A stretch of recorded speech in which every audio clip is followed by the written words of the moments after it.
Estamos começando o programa Intercampus. Eu sou Ana Flávia Pereira. Você pode acompanhar nossa programação pelo rádio na frequência 870M, pela internet no site radio.ufg.br ou ainda pelo aplicativo Minha UFG.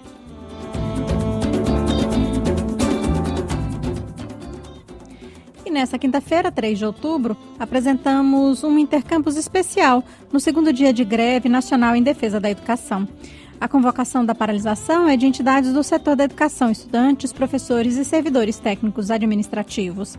A greve nacional da educação começou ontem e prossegue hoje nas instituições federais de ensino superior de todo o país.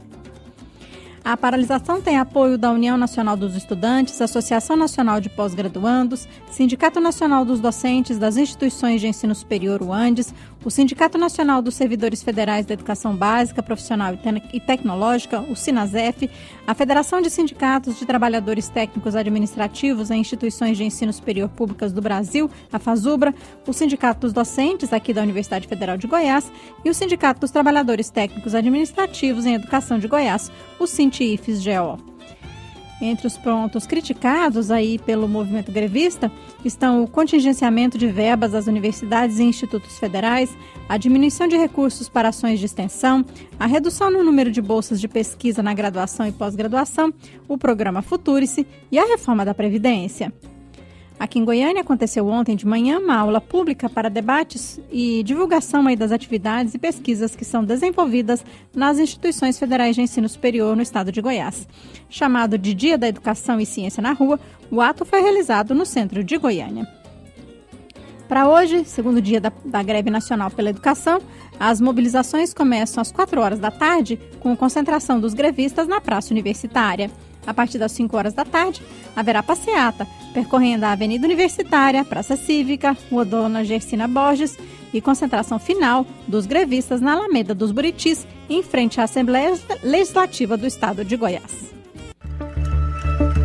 Ouça o Intercampus também pela internet no site da Rádio Universitária ou pelo aplicativo Minha UFG.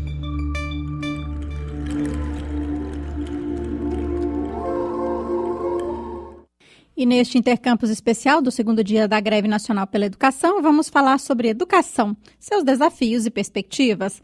Para nos ajudar nessa discussão, a gente convidou a professora Miriam Fábia Alves, da Faculdade de Educação da Universidade Federal de Goiás. Professora Miriam Fábia, muito obrigada por aceitar nosso convite mais uma vez, nos ajudando aí, a pensar sobre a educação brasileira e seus desafios. Eu que agradeço a oportunidade de dialogar com vocês, com os ouvintes, num momento tão importante desse país. É um prazer estar com vocês outra vez. Agradeço. Então, professora, a gente sabe, e a gente já falou em outros momentos aqui, nas suas participações aqui no programa Intercampus, que a educação brasileira não é uma prioridade dos governos, Mas nos últimos anos, especialmente agora em 2019, o setor parece estar sendo mais deixado de lado, O atual governo, por exemplo, falou em priorizar a educação básica. Mas o Fundo Nacional de Desenvolvimento da Educação Básica, o Fundeb, por exemplo, criado em 2018 para ajudar a financiar a educação pública no país, vai vencer no final desse ano e ainda não foi renovado, O que está acontecendo, professora? Então, eu acho que a gente historicamente tem um problema entre as práticas discursivas, entre aquilo que nossas autoridades no campo político dizem e o que elas fazem. Eu acho que esse é um momento emblemático para nós, porque nós estamos vendo de maneira muito evidente que se fala em valorizar a educação, no entanto, não há nenhuma medida efetiva nessa direção. Exemplo disso é o contingenciamento dos recursos de educação, e aí não é só das universidades e dos institutos, mas da educação como um todo, da educação básica, que o governo fez desde março deste ano e que impacta brutalmente a vida das universidades e a vida das escolas. Mesmo com a liberação anunciada pelo governo, nós ainda não temos clareza de como se dará. Nesse momento, nós temos um problema efetivo, Então, acho que essas questões revelam a dificuldade, de se valorizar efetivamente a educação. E a não aprovação, nós estamos com uma discussão intensa sobre o Fundeb, que é o nosso fundo para a educação básica, que é um suporte fundamental para as escolas de educação básica, para a educação infantil, creche, pré-escola, mas também para o ensino fundamental e médio. Sem isso, os municípios têm muitas dificuldades em manter em funcionamento suas redes. Até agora, nós não chegamos a um acordo de como será o novo fundo e como, de fato, o país vai financiar a educação brasileira. É essa discussão que nós temos, né, nesse momento, em debate. Mas, professora, o problema da educação é apenas financiamento? Não, o problema não é apenas financiamento. Vou usar com você uma expressão que eu gosto de usar muito com os meus alunos, com os meus estudantes. É, mas não só. Ou seja, é financiamento? É, mas não só. Temos outros problemas que afetam a educação brasileira, né? Por exemplo, eu diria que neste momento a opção governamental da União e dos estados, por exemplo, e dos municípios, em fomentar um modelo de escola militarizado é um problema. É um problema sobre que projeto de formação esse país tem. Quem nós queremos formar? Qual é o modelo de cidadão a ser formado? Esse é um problema, né? E ele passa pela questão do financiamento, mas não só de financiamento, é de projeto de formação, né? A reforma do ensino médio é um problema. Por quê? Como é que a gente pensa a organização curricular e o que eu quero que os adolescentes e jovens aprendam? É financiamento? É, mas não só, né? Qual o modelo de escola secundária esse país tem? Essa é uma outra discussão. Outra questão que está aí, né, na discussão é a Base Nacional Comum Curricular. Que parâmetro curricular eu quero estabelecer? Então, é um conjunto que, neste momento, indica, né, problemas gravíssimos para a formação das crianças, dos adolescentes e jovens desse país, impactando, né, futuro de nação. Acho que essas questões estão todas muito imbricadas, conectadas, para poder a gente entender a problemática. Por exemplo, a questão da valorização dos professores, né? É financiamento? É, mas não só. Qual o plano de carreira? Como é que a gente pensa a figura do professor? Qual o destaque que ele tem na sociedade? São elementos que se juntam nessa complexa teia das relações da educação brasileira, né? Talvez, né, professora, a gente pudesse resumir tudo isso na falta de um projeto para a educação brasileira, né? Talvez, se a gente pensasse um projeto de educação, pensando um projeto de nação, se nós queremos uma nação desenvolvida, se nós queremos um país articulado nas primeiras posições, por exemplo, do Índice de Desenvolvimento Humano, que país é esse que nós queremos e que escola nós vamos oferecer para seus cidadãos? Acho que essas questões, de fato, poderiam traduzir, em poucas palavras, o problema da educação brasileira, né? Se é uma nação que aposta na paz ou uma nação que aposta na violência, né? É uma nação que aposta na capacidade dos seus cidadãos de conviverem, de serem cidadãos efetivamente com direitos e deveres, ou de serem soldados cumprindo apenas e obedecendo. Então, acho que são questões que estão aí no bojo dessa discussão e que tensionam, né, a pauta educacional. E eu diria que nesse momento a gente teria qualquer coisa menos prioridade para a educação. É como se nós pudéssemos dizer assim, não, espera um pouco a educação, daqui a uns anos a gente volta para dar prioridade. Isso é um crime com relação à vida das crianças, dos adolescentes e jovens cometido por essa nação nesse momento que nós estamos vivendo, né? Até, né, professora, porque não há desenvolvimento, seja pessoal, individual, seja de um município, de um estado, de uma nação, sem educação. Não existe a possibilidade de crescimento, não existe a possibilidade de desenvolvimento que não passe pela formação das pessoas, não é não? Sim, claro. Especialmente nos tempos que nós estamos vivendo. Então, essas questões, elas indicam.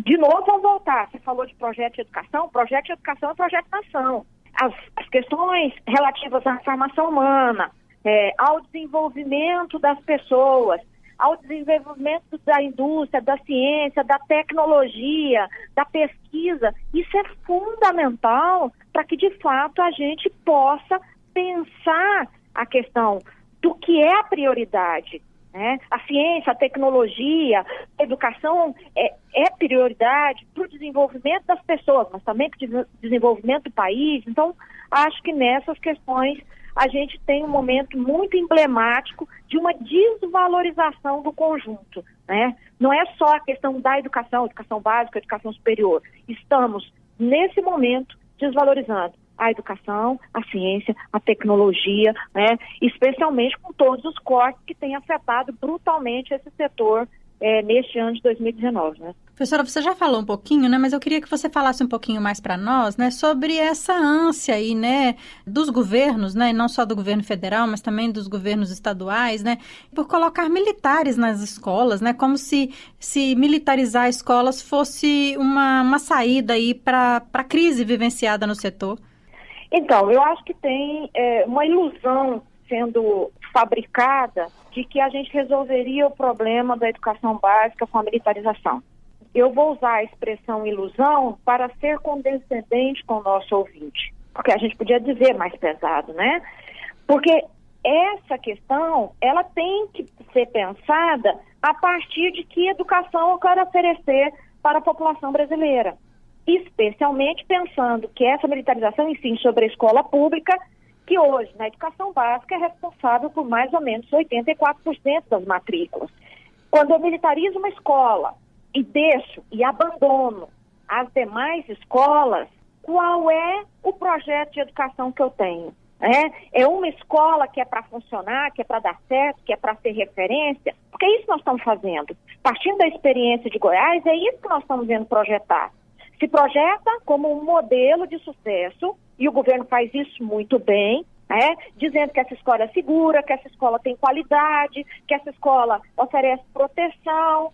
E as demais escolas da rede? Qual é o papel do governo? Qual a obrigação do governo com a formação dos adolescentes e jovens? Então, assim, essa questão é uma questão muito perversa para a educação pública. Até porque, né, professor, no caso aí das escolas cívico-militares, né, elas recebem um aporte maior de verbas, não recebe? E talvez por isso apresentem melhores resultados? Então, essas escolas, elas cobram uma contribuição voluntária, paga pelos pais, pelos responsáveis, pelas famílias, e esse aporte de recursos faz uma diferença muito grande, por exemplo, na questão da infraestrutura da escola.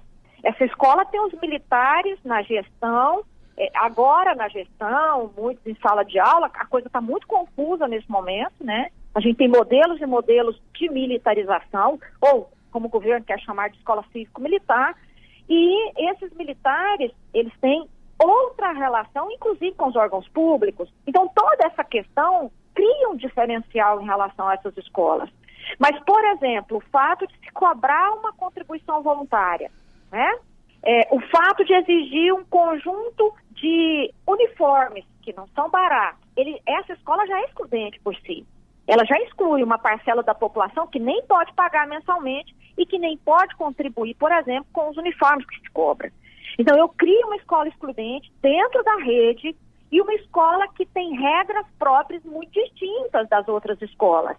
Então, esse processo de militarização, ele impacta brutalmente a relação das escolas da rede. Cria uma diferenciação. Essa é uma discussão que eu tenho feito muito. E outra questão que tem sido muito alardeada, essa é uma escola segura. Ou não é obrigação dos governos oferecer segurança pública para a população, que é o papel da polícia militar? Não é ela que tem que cuidar disso? Então, só as escolas militarizadas são seguras? Qual é o papel do governo em relação às demais escolas da rede? Então, acho que são questões que estão aí para o debate e que a população tem que começar a pensar. Não seria o caso de nós, pais, famílias, responsáveis, mães, exigirmos que o governo cumpra com o seu princípio constitucional da oferta da educação pública de qualidade, segura, sem violência para todos? Só vamos ter escola segura se a polícia estiver lá dentro, mas a polícia não faz o papel dela lá fora? Não seria esse o pressuposto da segurança pública? Então, acho que são questões que estão aí que nós deveríamos começar a olhar com mais cuidado antes de assumir a defesa do modelo de escola militarizada, né? Professor, ainda há pouco a gente falava aí da falta de um planejamento, né, de um projeto para a educação. Mas a gente tem, por exemplo, o Plano Nacional de Educação, né, que estabelece metas aí para a melhoria da educação. Mas ele também não vem sendo cumprido, né? Uhum. Essa é uma discussão que eu tenho feito muito, inclusive nas minhas disciplinas aqui na universidade. O que é a política de Estado e o que é uma política de governo? Uma política de Estado, uma política que perpassa diferentes governos. O Plano Nacional de Educação, o Plano Estadual de Educação e o Plano Municipal de Educação cumprem esse papel, né? É a ideia de uma política de Estado. Entrou um governo, saiu outro, tem que cumprir. Até porque nós estamos falando de formação humana. Não se faz projetinho de 4 anos. É preciso pensar a médio e longo prazo. Então, os planos têm essa função. No entanto, aqui no Brasil, o que a gente tem acompanhado é que essas políticas de Estado, quando entra o governo A e resolve que esse plano não está de acordo, ele não cumpre. Então, acho que essa é uma questão grave que nós estamos enfrentando. E o plano não está sendo cumprido. Se a gente fizer uma avaliação séria das metas, nós vamos perceber que 2024, quando acaba o período de vigência desse plano, a gente está longe de cumprir metas importantes no que tange à oferta da educação, mas também à permanência, mas também ao êxito escolar, questões que são importantes para a educação brasileira no seu todo. Então, acho que são discussões aí que indicam que a gente também, enquanto população, enquanto mãe, enquanto pai, tem um papel fundamental de exigir que o governo cumpra com os planos, né? Se é o governo A, se é o governo B, o que está aprovado do ponto de vista nacional para 10 anos, não deveria ser descumprido por quem entrou. Mas aí, professora, por exemplo, a gente não tem mecanismos, né, seja pelos deputados, vereadores, né, para fazer cumprir isso? Então, eu acho que a gente tem mecanismos importantes. A cobrança aos nossos representantes é fundamental para que, de fato, a gente possa exigir o cumprimento desses planos. Mas acho que a gente também, até nessa questão, a educação precisa avançar mais, né? No sentido de entender que nós, como cidadãos, numa democracia representativa, temos um papel fundamental no acompanhamento, na cobrança, né, do que fazem os nossos representantes nesses espaços.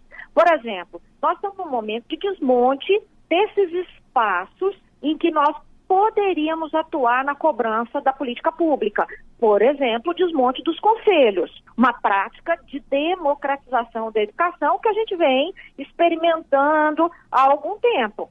Esse atual governo federal, e consequentemente isso tem um impacto nos governos estaduais e municipais, tem feito uma política de desmonte desses espaços coletivos e de participação, de exigência. Eu acho que a gente perde muito quando a gente desmonta os conselhos ou quando a gente repõe no lugar desses conselhos uma representação muito governamental, desconsiderando o papel da sociedade civil.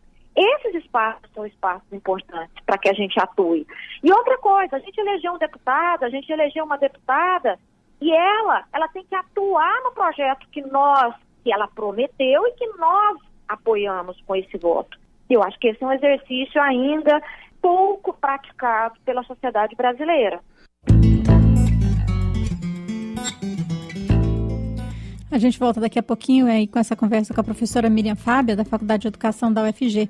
A gente vai fazer só um pequeno intervalo aqui no Intercampus e volta já. O Intercampus volta já.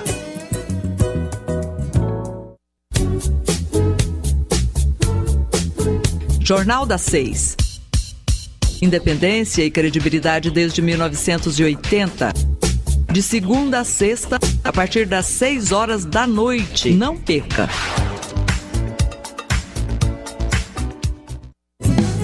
Voltamos a apresentar Intercampus. Estamos de volta com o Intercampus especial desse segundo dia de greve nacional em defesa da educação. Mobilização aí convocada pelas entidades de estudantes, professores e servidores técnicos administrativos das instituições federais de ensino superior.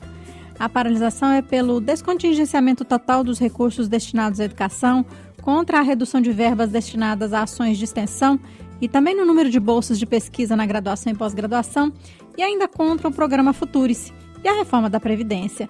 Para nos ajudar a pensar aí os desafios da educação brasileira, a gente convidou a professora Miriam Fábia, da Faculdade de Educação da UFG. No primeiro bloco aqui do programa, né, a professora Miriam Fábia falou para a gente aí sobre os principais problemas vivenciados atualmente pela educação brasileira. Nos falou aí que falta dinheiro, mas que não é só a falta de dinheiro, né, também a falta de outras questões importantes, né, como prioridade dos governos com o setor educação, falta de um projeto de nação que incluiria aí um projeto também para a educação, pois não há como desenvolver, né, uma nação sem priorizar a educação. Ela falou também da ilusão que os governos vêm oferecendo à sociedade de que a solução para a educação básica passa aí pelo projeto de militarização das escolas. Falou sobre a falta de cumprimento do Plano Nacional de Educação e da necessidade de pais, mães e toda a sociedade, enfim, né, cobrar dos governos a valorização da educação, da ciência, enfim, do conhecimento. Nessa segunda fase aqui da nossa conversa, né, nessa segunda etapa, a professora Miriam Fábia nos conta mais sobre os prejuízos que o desmonte da Universidade Estadual de Goiás representa para a formação de jovens que vivem no interior de Goiás, né? E chama a sociedade a sair em defesa da educação pública para a garantia do desenvolvimento do Brasil. Então, professora, mais uma vez, obrigada por conversar com a gente aqui nesse Intercampus especial, né? E para a gente continuar, professora, eu queria ouvir seu comentário sobre a aprovação recente, aqui em Goiás, né, na Assembleia Legislativa, da proposta de emenda constitucional que muda a aplicação de recursos públicos na educação. Uma das mudanças é que a Universidade Estadual de Goiás, UEG, não terá um orçamento exclusivo de 2% de toda a arrecadação do Estado, e estará dentro aí da receita de 25% que o governo precisa, por lei, investir no ensino público. Ou seja, menos dinheiro para toda a educação, né, professora? Eu diria assim, aprovou e ficou por isso mesmo, ficou? Isso impacta em quanto a educação básica? Isso impacta em quanto a universidade? Ora, a sociedade, a população, ela tinha que estar, assim, combativa nessas pautas, né? Por quê? Porque é a educação dos filhos, é a educação dos netos, é a educação de muitos de nós que ainda estamos estudando, que está no jogo. É menos qualidade, é menos condições de melhorar, por exemplo, a infraestrutura da escola, de pagar professores, né, de fazer formação de professores, de ampliar as atividades. É o conjunto que sofre com isso. Os deputados aprovaram e ficou por isso mesmo. Quem aprovou? Quem são esses deputados? Quem eles representam?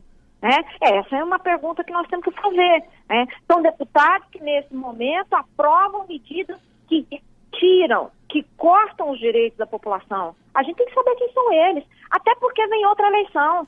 Se a gente não quer ir atuar e fazer um trabalho de mobilização, porque isso é muito difícil para a grande maioria da população, então pelo menos vamos saber quem são esses deputados e na próxima eleição, esses não deveriam ser eleitos para nos representar, uma vez que eles estão atuando contra nós. Então, eu acho que essas questões, elas são questões fundamentais. E aí eu queria aproveitar, já que você me deu a palavra, e queria dizer do papel fundamental da Universidade Estadual de Goiás na formação dos jovens do interior do estado, dos jovens trabalhadores, dos jovens pobres, que não têm recurso para vir para a capital, para irem para as grandes cidades, fazer formação. Então, é essa universidade que está sendo desmontada lentamente há algum tempo e que agora sofre um baque, um ataque muito grave. Até porque, né, professora, parece que na Universidade Estadual de Goiás, ela foi um projeto de um governo, né? Porque agora entrou um outro governo e aí esse desmonte se consolida, né? Pois é, aí a gente tinha que perguntar, a UEG é um projeto do governo ou é um projeto do Estado de Goiás? Porque esse projeto do Estado de Goiás, entra A, sai B, entra C, sai D, a política educacional tem que priorizar a universidade. Uma universidade que está espalhada pelo interior do estado, que oferece formação à população que não teria acesso à educação superior. Isso é muito grave. Isso é muito grave. Nós estamos comprometendo o futuro de gerações. Né? Então, assim, acho que a gente precisa reforçar a importância da atuação destes espaços educativos. E a universidade é um deles. Né? Eu, assim, pessoalmente, eu sou eu fui aluna da universidade, fui aluna no interior do estado, né? Prezo muito a formação que eu recebi e eu lamento muitíssimo esse desmonte acelerado que essa instituição está sofrendo em Goiás, né? Isso para mim é muito grave. Então, eu acho que a gente tem, vou voltar à sua questão, né? A gente tem que atuar mais fortemente e dizer para os governos, para os deputados, para os vereadores, para o presidente, que isso não está de acordo com o projeto de nação brasileiro. Então, acho que essa é uma questão que a gente tem aí na pauta para discussão. Professora, a gente tem bons exemplos aí, né? Municípios, estados que estão conseguindo melhorar aí no quesito educação, né? No entanto, a gente não segue esses bons exemplos, né? Nós temos experiências fantásticas das redes municipais, das redes estaduais, da rede federal, escolas, universidades que fazem trabalhos fantásticos, inovadores, né, do ponto de vista da diferença que produzem na vida das pessoas. O que é a educação? Se não alterar a nossa possibilidade de olhar o mundo, de compreender o mundo.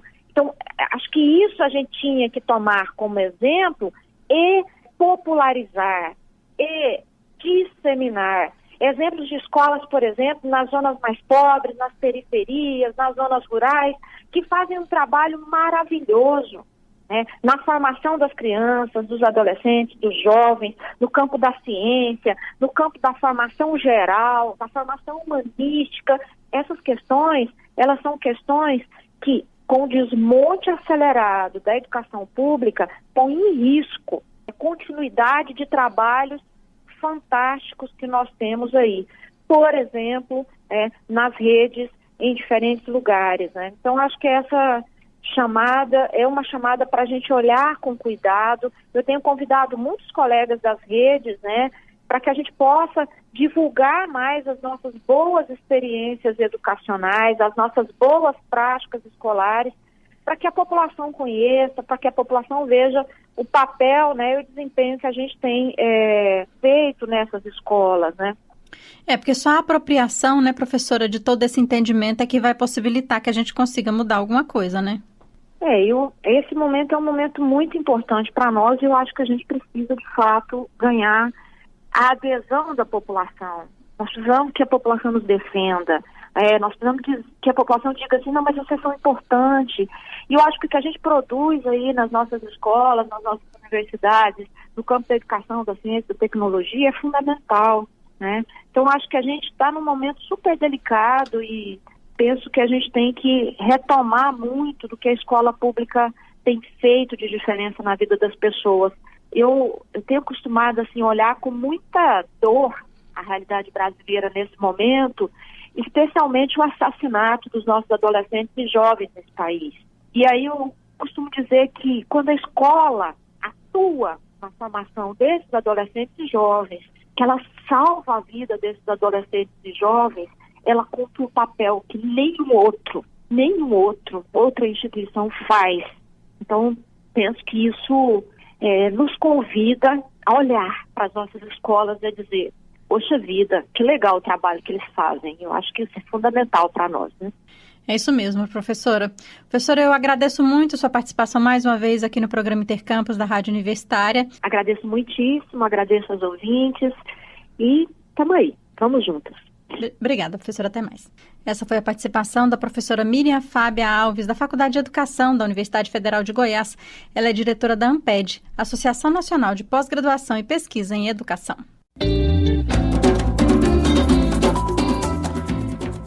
O Intercampus Especial dessa quinta-feira, 3 de outubro, segundo dia de greve nacional em defesa da educação, fica por aqui.